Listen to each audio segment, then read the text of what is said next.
Mo Ibrahim Annual Governance Weekend underway in Accra. Security is set for NDC presidential and parliamentary elections tomorrow.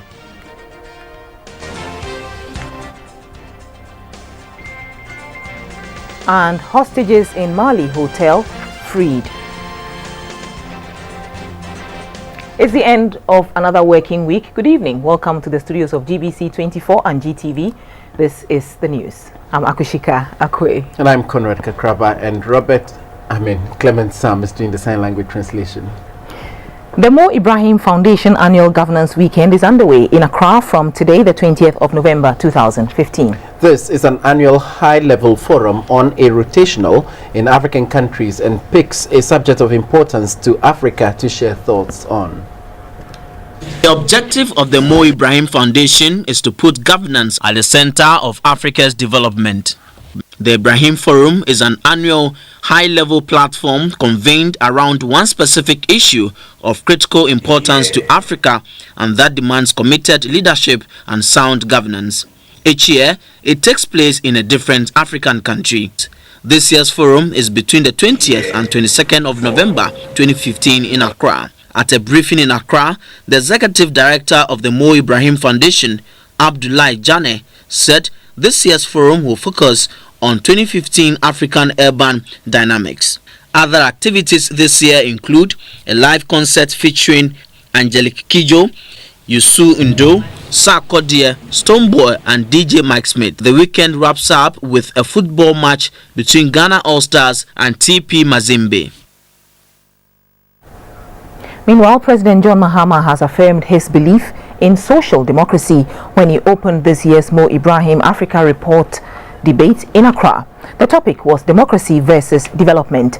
He said he will always opt for democracy when the worst case scenarios of democracy and dictatorships are to be compared. He made a choice for governance that allows freedom, respect for human dignity, and offers qualitative life for all people. Here's a report by Napoleon Atukitu. The Mo Ibrahim Index has become an important barometer for measuring the performance of African leaders and governance systems worldwide. Democracy is out of the cage and now appears to hold sway over dictatorship, which was the African order between the 1960s and 80s. Mo Ibrahim, by this debate, is testing the merits and even more intensely the demerits of democracy. Granted, it must show the way forward for the continent. Subject of debate is democracy versus development, which Ghana's leader explained it as how approach to things under two extreme opposite systems engender the kind of development that impinges positively on the people.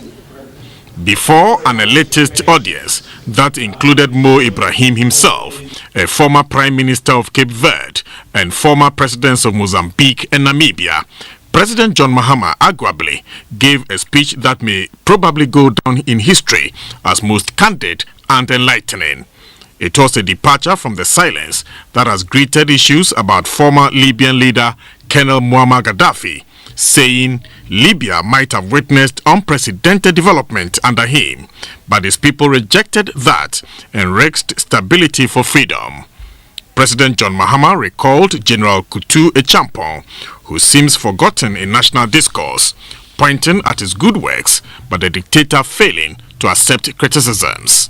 He said democracy may not allow things to be done in dispatch, as a dictator might do, due to checks and balances, but the freedoms guaranteed under civilized systems far outweigh any other. Ghana is often compared to Singapore because there are many ways in which our nations can be held side by side in comparison. The two nations became independent at around the same time. Their per capita GDPs were similar. In 1957, the year of Ghana's independence, our per capita GDP was roughly $400 US. That was just $100 less than Singapore's. In 2014, Ghana's GDP was $1,442. Some might see this as a case against democracy, as proof that development will always crawl at a snail pace if it is subject to the limitations and bureaucracy of democracy. I disagree. In fact, I see it as quite the opposite. I see it as the perfect case for democracy. Why? Because Ghana has only spent about half of its years in existence as an independent nation under democratic rule. The rest were spent under authoritarian governments, usually military dictatorships. The thing about dictatorships is that you don't get to choose which dictator you get.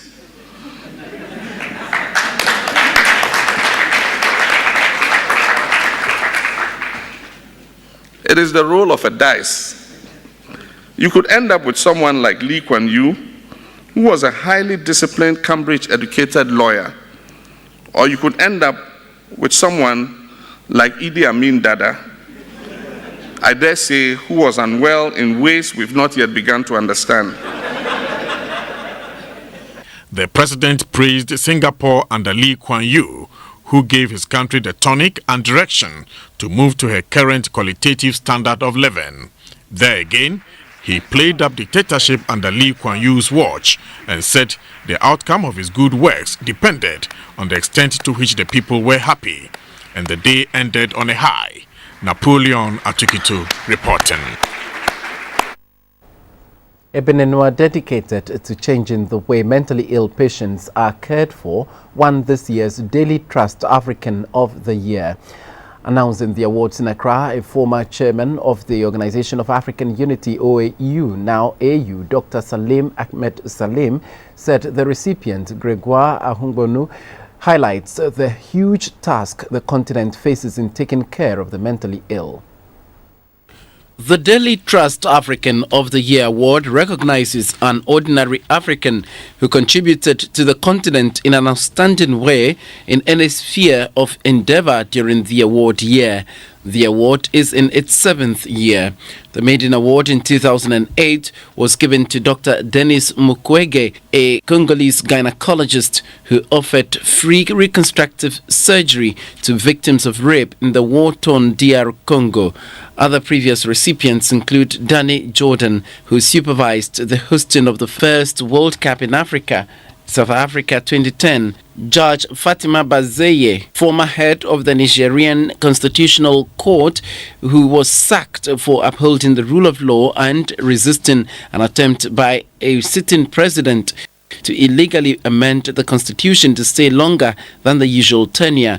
Former South African President Thabo Mbeki for his mediatory role in Sudan and South Sudan row, and Dr. Donald Kaberuka, a former president of the African Development Bank, for his Africa 50 Fund initiative, which seeks to address the continent's infrastructural challenges.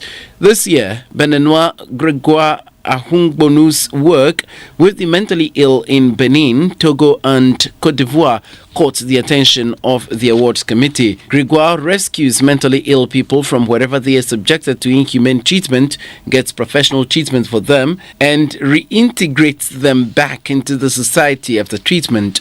A former chairman of the OAU, Dr. Salim Ahmed Salim, who is the chair of the awards committees, said Africans should always find ways of contributing to making the continent a better place to live. We try as much as possible to make a meaning of the prize, and to ensure that the awardee are people not only of integrity, but they are people who really can be a model for the others. For example, when we first gave our prize to Dr. Mukwege, it was, nobody expected that, but really after we gave that prize, a number of other international institutions recognized his contribution. So it's an award which is intended also to inspire the people who do this action, but also to inspire the rest of Africans to know that there are people in Africa who are doing a lot of things which are not much publicized, but they mean a lot for the lives and development of our people. The winner of the award bags $50,000 sponsored by the United Bank for Africa, UBA. The award ceremony will take place in Abuja, Nigeria in January next year.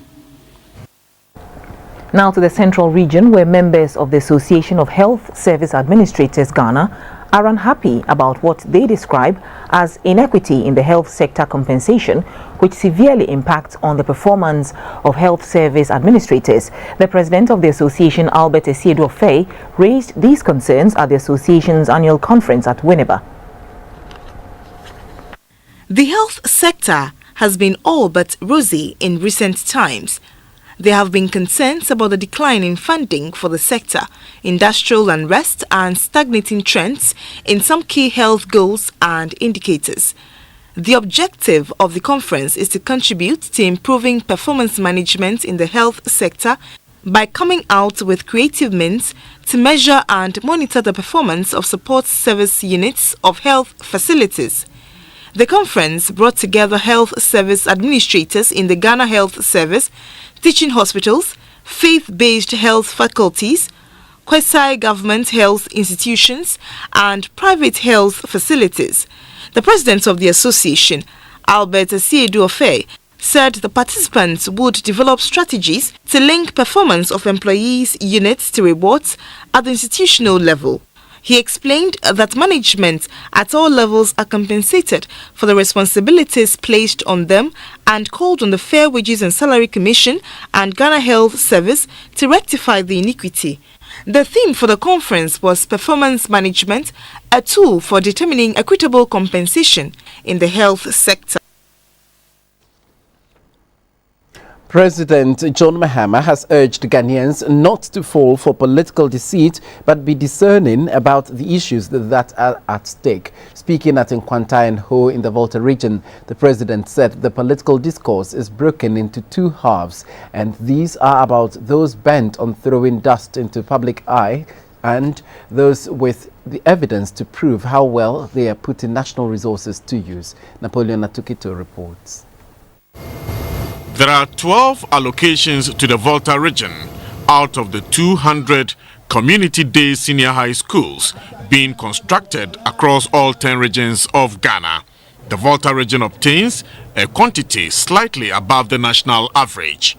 The first to be completed in the region is located at Nkwanta in the northern part of the region. The president, Mr. John Mahama, was there to inaugurate the new school, which brings to 3 the number he has officially outdoored. Education has been central in the polemical campaigns among the political parties seeking to win popular mandate and control the national purse. The ruling NDC is a proponent of provision of educational infrastructure while rolling out free education progressively. With the 200 community day senior high schools, the government projects new space for some 240,000 students languishing in the backlog. President Mahama cites this as one example of how well his administration is applying resources to the benefit of the people. He also points out that it underlines his government's acumen in raising revenue to tackle development or fulfill electoral promises. The president was also at Ho to inaugurate the permanent site for the University of Health and Allied Sciences. He was vice president to former President Atta Mills in 2011 when government decided to work towards this vision. It is exclusively dedicated to the training of health professionals. Built with Chinese cash amounting to $17 million, UHAS has a staff of more than 300, 1,110 continuing students, and 935 freshmen and women. He pointed at this as evidence on the side of truth and lashed out at the critics. I remember after Professor Mills cut the sword for the start of this project on this site, after a number of months after the land had been cleared, when work had not begun promptly, many naysayers said that the site had turned into a forest again and that it was a political gimmick and it was a hoax. Today, as we traditionally do when a person is vindicated, I wish to, on behalf of the people of Ghana and the government, to give Professor Atta Mills his stone. Today is a great day in the life or in the history of UHAS. We are so grateful and so privileged to have the president in our midst today to commission the first public university in the Volta region and also the first public university in the whole country that is actually purposely established for health. At a meeting with the Volta Regional House of Chiefs, the president denied criticisms against his administration that he has not done much for the region. President Mahama translates the abbreviates of the Volta region as very reliable, referring to the huge volumes of votes from the region for the NDC. At this rally, he declared that Gap 1 million votes was launched as he seeks to widen the gap between himself and his nearest rivals in the 2016 polls. Currently, no opinion polls have been conducted to suggest who the front runner is in the next elections, albeit the Fourth Republic has been dominated by the NDC. Human organizations or human society is made up of all of us, different people with different opinions. We don't always have the same point of view. We don't always agree. But when we agree that we want to be in one society, the function of leadership must be to manage our different opinions and points of view so that we can move together in the same direction. And the Bible says, remove the log in your eye before you point at the mote in someone else's eye. The NDC conducts internal primaries this month. Candidates selected by registered party members will go a long way to determine the fortunes of the party in the short to medium term. Napoleon Atukitu reporting. The police service says security is set for the NDC's presidential and parliamentary primaries slated for tomorrow, Saturday, the 21st of November 2015. A statement signed by a deputy commissioner of police says human and logistical resources are already in place countrywide to ensure effective policing at all the voting centers. The statement warns that individuals or groups of persons who break the law shall be arrested and processed for court in accordance with the law. Due to inadequate funds and lack of support and commitment from the various municipal and district assemblies in the Volta region, the region may not attain a total open defecation-free status by the end of next year. Currently, about 800 of over 3,600 communities are involved in the community-led total sanitation programs with sponsorship by UNICEF in 14 municipal and district assemblies in the region. The community-led total sanitation is an innovative method adopted by the Ghana Health Service to mobilize communities to completely eliminate open defecation. Communities are helped to conduct their own appraisal and analysis of and take the necessary actions. For the experts, merely providing does not guarantee their use nor result in improved sanitation. Earlier approaches to sanitation prescribed high initial standards and offer subsidies as an incentive. However, this did not yield the needed long-term sustainability of good personal hygienic practices in communities, and the cycle of oral contamination continued to spread diseases. The community-led total sanitation project rather focuses on behavioral change needed to ensure real and sustainable improvements. The project shifts the focus from constructing toilets for individual households to the creation of free lavatories. This is done by raising awareness that as long as the minority continues to defecate in the open, everyone is at risk of open defecation-related diseases. The project triggers the community's desire for change, propels them into action, and encourages innovation and mutual support and appropriate local solutions.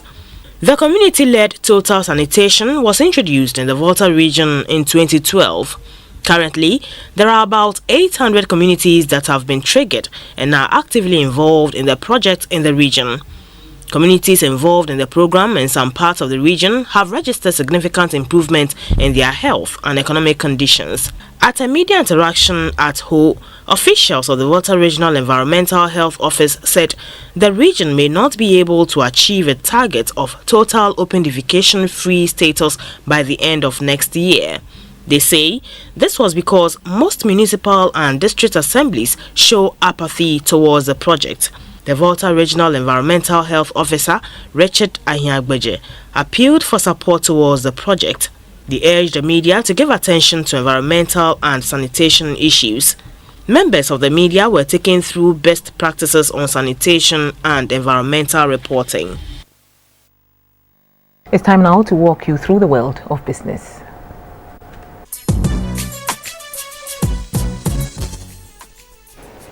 A very good evening. My name is Maurice Ogbete and I've got the latest from the world of business. This package is brought to you by EcoBank, Airtel and Hisense. The African Partner Pool, Ghana's first online business directory, celebrated its first anniversary. The Ghana manager of Invest in Africa, Mr. Sam Brandfo, said the 1,000 local companies it works with is indication of its commitment in promoting the SME sector.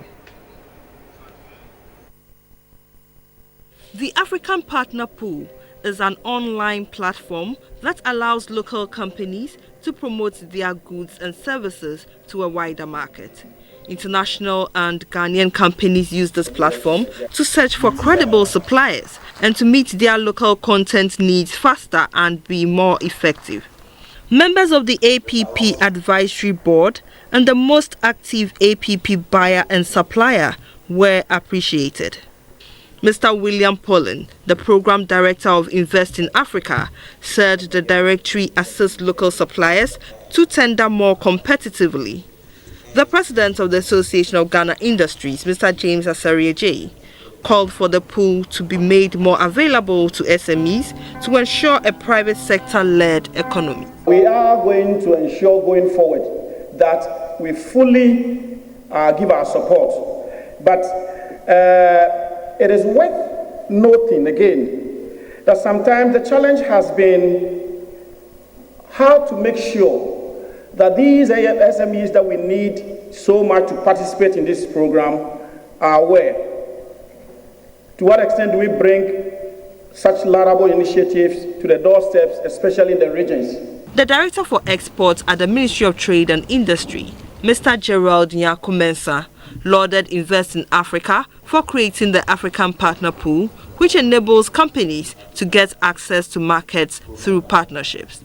The Ghana manager of Invest in Africa, Mr. Sam Brandfo, said despite the successes chalked in just a year of operation, a lot more can be achieved. A year ago we had, just when we launched, we had a little over 200 suppliers. Now we're close to 1,000, so that shows progress. It's been challenging, but it's possible. And we believe that once the value is seen, more and more SMEs will come on board. We will do banking because GN Bank has launched its People's Gift promo to step up its deposit mobilization drive. Existing and prospective customers who want to be part of this promo must deposit multiples of 200 Ghana cedis in any GN Bank account from now till May 2016. GN Bank says the more you deposit, the brighter your chances of winning the grand prize, which is a Ford Focus. The 2015 financial year has seen many banking promos organized by the various banks, all in a bid to keep existing customers and woo new ones. After 9 years of its existence, GN Bank joins the bandwagon not only to increase its deposit but also to reward its numerous customers across the length and breadth of the country. With 176 branches nationwide, GN Bank prides itself as a bank that offers convenience and accessibility. To consolidate these gains and match up the competition in the banking space, GN Bank on Thursday launched the GN Bank People's Gift promo. It is labeled gift promo because anytime you deposit 200 cedis or multiples of it, you get a gift. The general manager in charge of banking operations of GN Bank, Alan Kwe, explained that there will be mini draws before the grand draw in May. Prizes available ultimately are, of course, for the major prizes, you have a brand new Salon Focus car. You have a trip to SA for 2 people with $2,000 spending money. And the third prize is a 15,000 cedis cash award. But aside the major prizes, or before we get to the final and major draw, there will be 2 minor draws. and we have zoned the country into 4, for which 19 prizes would also be given out, ranging from motorcycles, generators, mobile phones, fridges, and TVs. He added, customers who want to increase their winning chances must not make any withdrawals but keep their deposit untouched for the promo period. We would want you to keep the funds for as much as 6 months. But of course, we know people would have good reason to withdraw. So if there is a need for you to withdraw, very urgent, then we would allow the withdrawal to go through. But at the same time, in doing that, it means that you would invalidate some of the coupons you have. GN Bank hopes to increase its branches from the current 167 to 200 by close of year. The Ghana cedi continues to record stability against major trading currencies on the interbank market. We'll get updates on a Friday evening.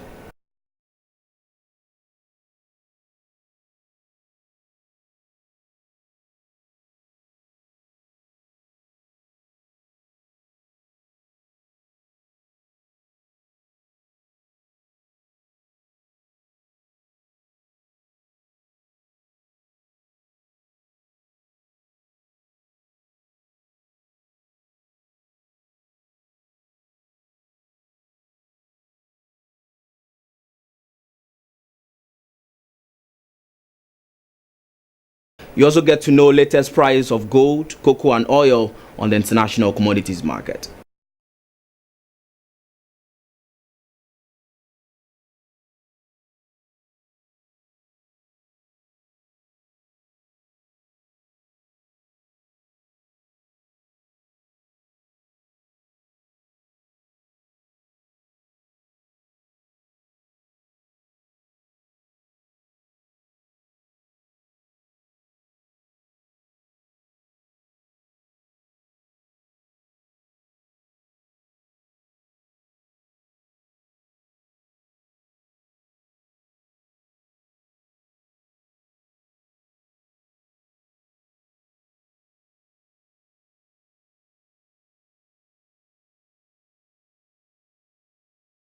And that'll do for business, brought to you by EcoBank, Airtel and Hisense. News Hour continues.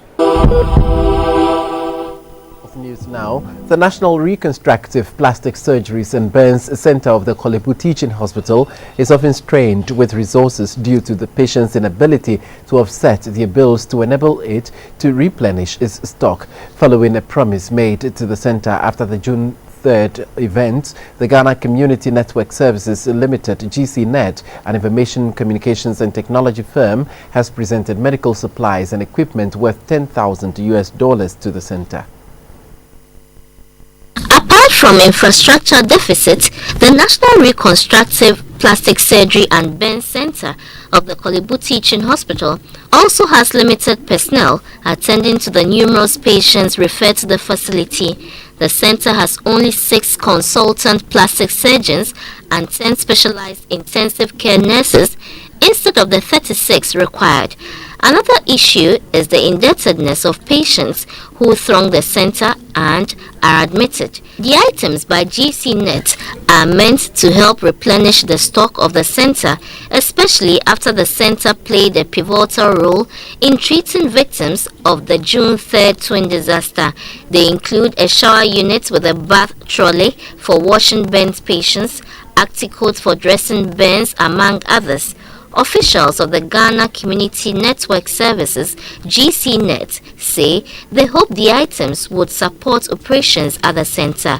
We present these items today worth a little above $10,000, and we are looking forward to be able to do more, and we know that this relationship is just the beginning, as I said. The director of the National Reconstructive Plastic Surgery and Burns Center of the Kolebu Teaching Hospital, Dr. Opoku Wariampoma, was grateful to GCNet for the gesture and called on other organizations to come to their aid. We had a total list of needs and they promised to do something about it. So we are very grateful that today it's been possible for them to make good their promise. The External Relations Coordinator of GCNet, Madame Ama Amoa, stressed that this is just the beginning of a good relationship between her outfit and the Benz Center.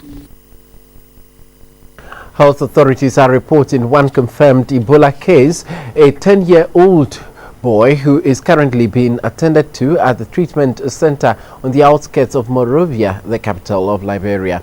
Liberia was first declared Ebola-free on May 9, but there was a resurgence of the disease in late June, affecting 4 people, 2 of whom died. The country was again declared Ebola-free on September 3 by the World Health Organization Chief Medical Officer and Acting Head of the Ebola Case Management System, Dr. Francis Kate, said the boy, a resident of Monrovia, was taken to the Ebola treatment unit late on Thursday. That was the health segment.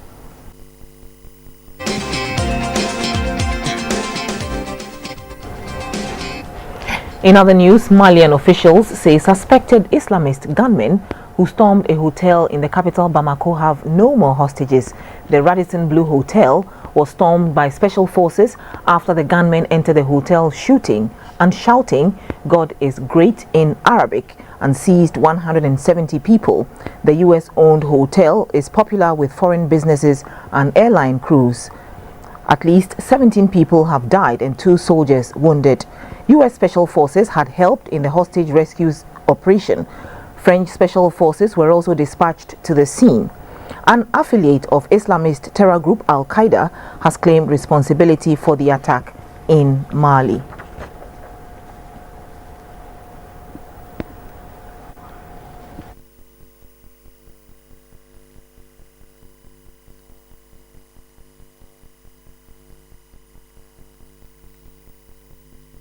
A third body has been recovered from the apartment in the Paris suburb of Saint-Denis, raided by police after last Friday's attacks. They also confirmed that one of the dead was a 26-year-old who reportedly blew herself up in the raid. The alleged ringleader of the attacks, Abdelhamid Abaoud, is also confirmed to have died in Wednesday's raid. EU ministers have decided to tighten checks on all people entering Europe. Travelers' details will be checked against data in the Schengen Information System, which lists wanted terror suspects and people linked to organized crime. After the Paris attacks, it emerged that terror suspects had not been detected at the EU's external borders. The European Commission has called for the establishment of a Europe-wide intelligence agency. We update you on what's happening in sports. Hello, good evening. Some updates from the world of sports. I'm Theophilo Sampa. This is in partnership with Tobinco Pharmaceuticals Limited, producers of Lunat. Let's start off from Accra. Ghana's dream team, a selected team from the local league, will face 5-time CAF Champions League winners TP Mazembe in the Mo Ibrahim Governance Cup match. The clash on Sunday will take place at the Accra Sports Stadium.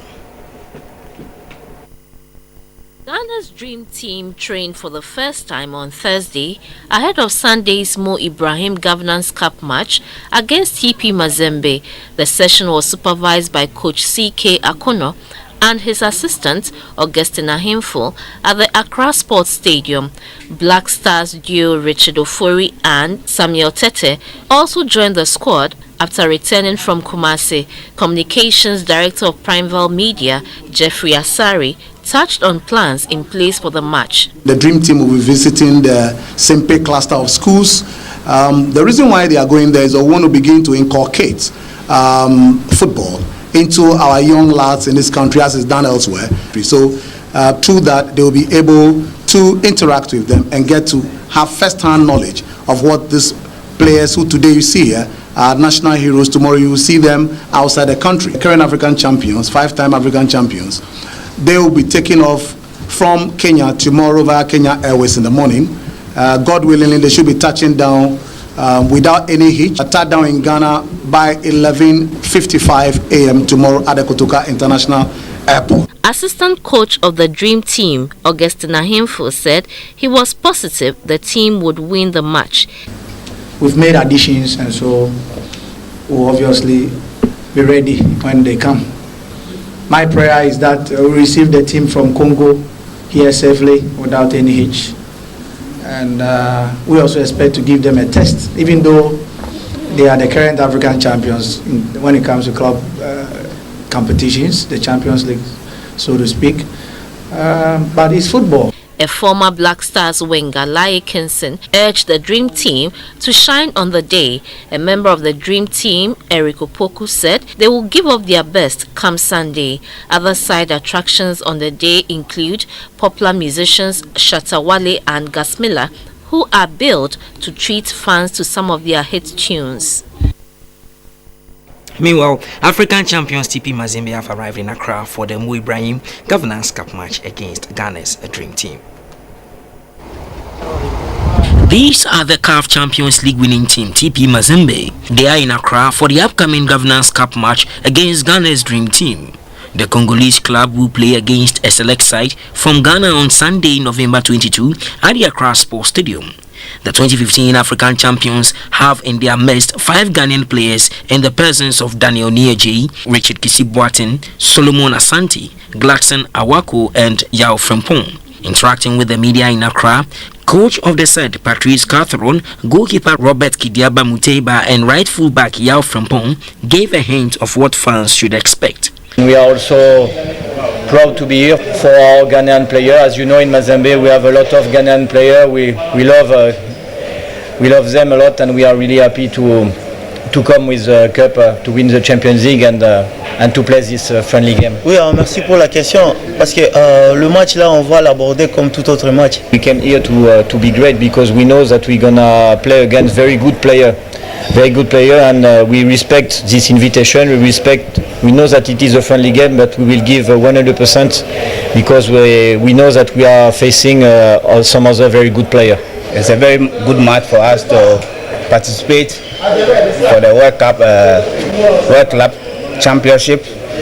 So it's good for us to do our best here and also to win this match for TP Mazembe. Organizers say 2 of the country's hip life artists, Shatta Wale and Gasmila of Telemorphine, will spice up the day. Let's still stay in Accra and away from football-related issues. The technical director of the Ghana Triathlon Federation, Dr. Tarek Mungani, is the 2nd Ghana Triathlon champion. He beat off stiff competition from previous winner Craig Andy for the enviable crown. The Ghana Triathlon Federation's 2nd major competition this year was dubbed the Kempinski Race Series.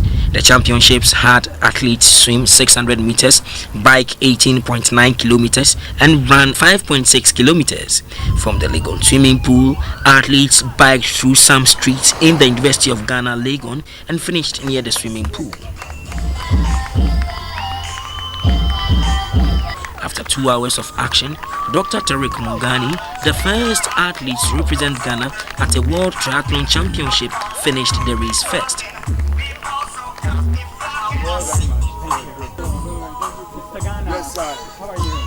After the event, some athletes shared their experience with GBC24. It was a great experience. It's not my first race on the African continent. I've raced in South Africa before, but it's actually my first race at home in Ghana, and it was an incredible experience. I was the winner in the first edition, so not this time, but they can never take away the first winner from me, so I'm still happy.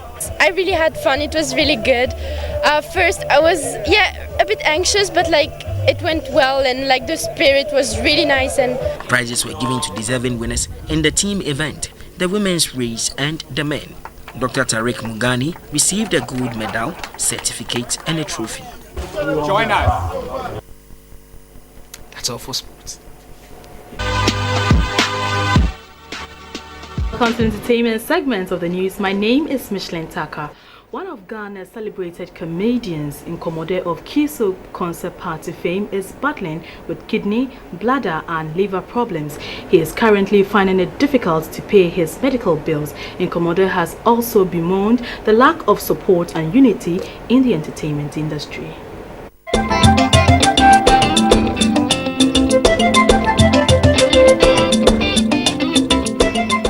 Yao Dongkok, popularly known as Nkomode, was the favorite of many Ghanaians on the Key Soap concert party, which was shown on GTV. The comedian is currently suffering from kidney failure.